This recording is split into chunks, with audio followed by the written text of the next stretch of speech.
Hello, team players. So, I finally got my hands on the remaster, but before I get into that, I think now is the perfect time to get back to basics.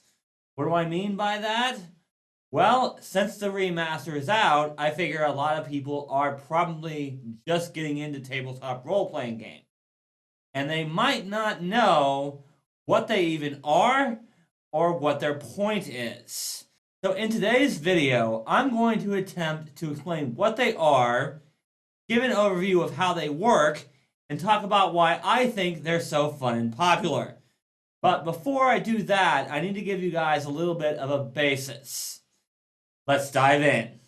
First, I want you to imagine that you are in a fictional world. The setting can be in any genre, but the most popular ones are science fiction or medieval fantasy, kind of like what I cover on this channel. If you're unfamiliar with what I mean by that, think your Lord of the Rings or your Star Wars type worlds. Not those worlds exactly, but something similar.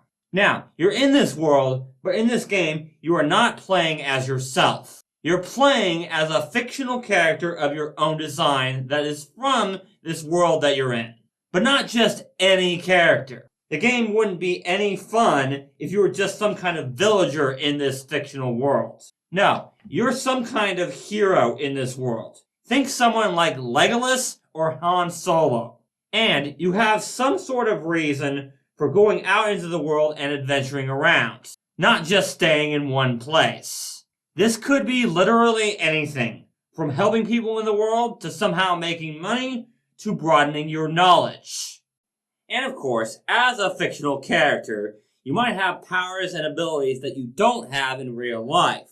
And in fact, some powers that no one in real life could. Some examples might include being able to heal injuries and diseases in the blink of an eye, being smarter than you usually are, or being really good with some sort of weapon.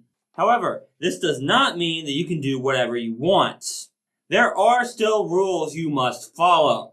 They are just different rules, and just like in real life, there are consequences to your actions. They're just in-game consequences rather than real-life ones. This is one of the great things about these types of games, especially for young people. In some cases, it allows people to test out what they would do in certain situations and only have in-game consequences rather than real-life ones. For example, you could test out how to interact with a vendor of some kind in-game and not have to worry about real-life consequences. But you would still have in-game consequences, so you'd be able to figure out what you could do in real life. But just like in real life, everything is not guaranteed. There is a random element to just about everything you try to do. That is what your dice are for. You may be a hero, but that doesn't mean you're going to succeed at everything you try to do. Missing an attack or failing to convince the guard to do what you want makes the game interesting. You will essentially roll the dice every time you want to attempt something, although some things don't require it, such as moving around, and the game master who runs the game will tell you whether you succeed or not. If you succeed, you get to do the action you set out to do. But if you fail, the action fails and you don't get to do anything.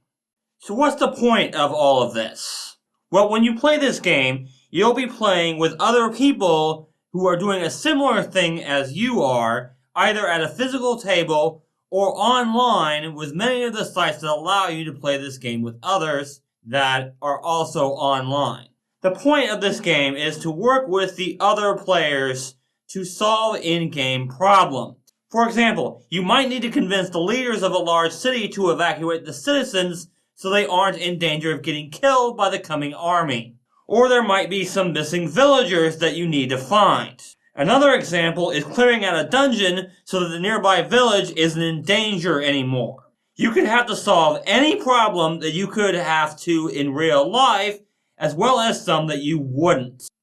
Overall, these types of games are so fun and popular because they allow you to do two things. First, they allow you to live out fantasies such as the ones I mentioned earlier in this video. Secondly, they allow players to try out different strategies to solve problems that they may have to solve in real life. and obviously some that they would never have to. Unfortunately, I believe a lot of players have gotten away from the teamwork aspects of these types of games, as a lot of these role-playing games have a tendency to make people only care about themselves. But the goal of this channel is to help players get back to caring about how their actions affect other players at the table, as well as any non-player characters the party is traveling with. Even combat in these types of games should not just be about how much damage a player can inflict. There needs to be some sort of strategy involved. Otherwise, the game just gets boring. This is why I cover Pathfinder and Starfinder 2nd Edition on this channel, as I believe in those games strategy matters a lot more than in others. I know a lot of you probably don't know what you're doing when it comes to that, but that's what I'm here to help you guys with. If you guys enjoyed this video, leave a like, and don't forget to subscribe to the channel for more Pathfinder 2e teamwork content. For my current viewers, don't worry, remaster content is coming soon. In the meantime, remember, teamwork is vital. It helps us solve problems.